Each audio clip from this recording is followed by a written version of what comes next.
అదరకొట్టే కారం రంగు రుచి ఆచి కారం పొడి.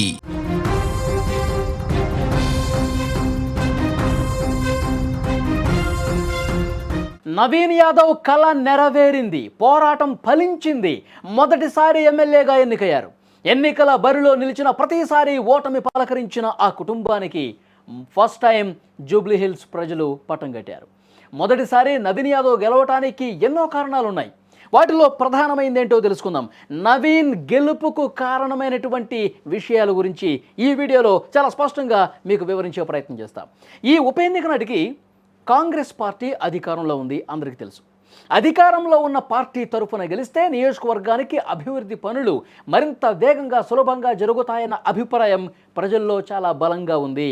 ముఖ్యమంత్రి రేవంత్ రెడ్డి స్వయంగా ఈ ఎన్నికను ప్రతిష్టాత్మకంగా తీసుకుని విస్తృతంగా ప్రచారం నిర్వహించడం ఈ సానుకూలతను పెంచింది. అంతేకాదు, నవీన్ యాదవ్ని గెలిపిస్తే నియోజకవర్గ అభివృద్ధికి ఆయన ముందుకు వస్తారు. నియోజకవర్గ అభివృద్ధి ఆయన అధికార పార్టీ ఎమ్మెల్యే కాబట్టి మనకింకా లాభిస్తుందని చెప్పి ప్రజలు నమ్మకం పెట్టుకుని ఆయన్ని గెలిపించారు అనడానికి ఈ గెలుపు చాలా దోహదపడిందని కూడా చెప్తున్నటువంటి పరిస్థితి ఉంది. ఇక గెలుపుకు మరొక కారణం స్థానికత. నవీన్ యాదవ్ జూబ్లీ హిల్స్ నియోజకవర్గానికి చెందిన స్థానిక వ్యక్తి కావడంతో ప్రజలు సులభంగా అనుబంధాన్ని పెంచుకున్నారు.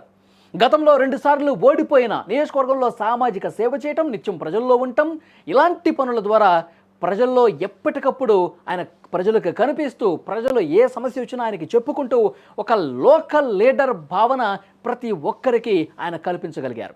ప్రజల సమస్యలను తెలిసిన వ్యక్తిగా ఆయన గుర్తింపు పొందారు.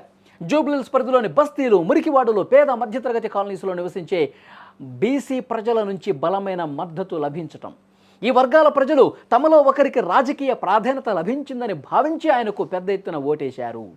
గత 2 ఎన్నికల్లో ఓడిపోయిన నవీన్ యాదవ్ పట్ల కొంతమంది ఓటర్స్లో సానుభూతి కూడా పనిచేసిందని విశ్లేషకులు చెబుతున్నటువంటి మాట. ఇక మైనారిటీ ఓటు బ్యాంకు విజయానికి కారణాల్లో ప్రధానమైందిగా చెప్పాలి. జూబ్లీ హిల్స్లో భారీగా ముస్లిం ఓటర్స్ ఉన్నారు. 1,20,000 మంది ముస్లిం ఓటర్స్ ఉన్నారు. వాళ్ళంతా కూడా కాంగ్రెస్ వైపు నిలిచారు అనటానికి ఈ విజయం సాక్ష్యంగా నిలిచింది.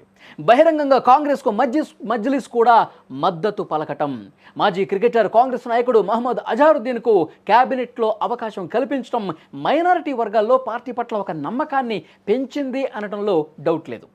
బహిరంగంగా కాంగ్రెస్ అభ్యర్థి నవీన్ యాదవ్కు మద్దతు ఇవ్వటం కీలకమైనటువంటి మైనారిటీ ఓట్లను ఏకం చేయడానికి దోహదపడింది. నవీన్ యాదవ్ నామినేషన్ రోజే అసదుద్దీన్ ఓవైసీ నవీన్ని కలిసి సపోర్ట్ చేయటం అనేది ఈ ఉప ఎన్నికకు సంబంధించి ముఖ్యంగా కాంగ్రెస్ పార్టీకి ఒక టర్నింగ్ పాయింట్గా చెప్తా ఉన్నారు. ఇక నవీన్ యాదవ్ బీసీ సామాజిక వర్గానికి చెందినవాడు కావటం గెలుపుకు ఇంకొక బలమైనటువంటి కారణం. ఎన్నికల ప్రచారంలో నవీన్ యాదవ్ కాంగ్రెస్ పార్టీ నాయకులు తరచుగా ఆయన్ను బీసీ బిడ్డగా ప్రచారం చేశారు. అధికారం కేవలం ఉన్నత వర్గాలకే పరిమితం కావాలా, బీసీ వర్గానికి అవకాశం ఇవ్వరా, బీసీ వ్యక్తి అసెంబ్లీలోకి ఎంటర్ కావడానికి అవకాశం కల్పించాలని ఓటర్లను అభ్యర్థించారు. ఇది చాలా బాగా పనిచేసినటువంటి విషయం. బీసీ వర్గాల్లో భావోద్వేగాలను, మద్దతును కూడగట్టడానికి ఉపయోగపడింది. ఇంకొక ముఖ్యమైన విషయం, తెలంగాణలో బీసీల గురించి పెద్ద ఎత్తున చర్చ జరుగుతుంది. బీసీ రిజర్వేషన్స్ గురించి చర్చ జరుగుతుంది. 42% రిజర్వేషన్లు అసెంబ్లీలో ఆమోదించి కేంద్రానికి పంపించి కోర్టులో వ్యతిరేక తీర్పు వచ్చినప్పటికీ కూడా బీసీల పట్ల మాకు సానుకూల భావం ఉంది, బీసీలకు అవకాశం కల్పించాలన్నటువంటి ఆ పట్టుదల కాంగ్రెస్ పార్టీకి ఉంది. అందులో భాగంగానే ఒక బీసీ అభ్యర్థికి జూబ్లీ హిల్స్ నియోజకవర్గంలో అవకాశం ఇచ్చామని చెప్పి చాలా బాగా ప్రొజెక్ట్ చేసుకోగలిగారు. నియోజకవర్గంలో బీసీ వర్గాల ఓటర్లు యాదవ్, ముదిరాజు వంటి వర్గాలు గణనీయమైనటువంటి సంఖ్యలో ఉన్నాయి.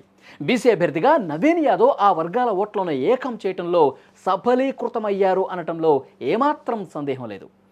ఇక బలమైన ఎన్నికల నిర్వహణ కూడా కాంగ్రెస్ విజయం సాధించడంలో కీలక పాత్ర పోషించింది. ముఖ్యమంత్రి రేవంత్ రెడ్డి ఎన్నికను ప్రభుత్వంపై రెఫరెండంగా అభివర్ణించారు.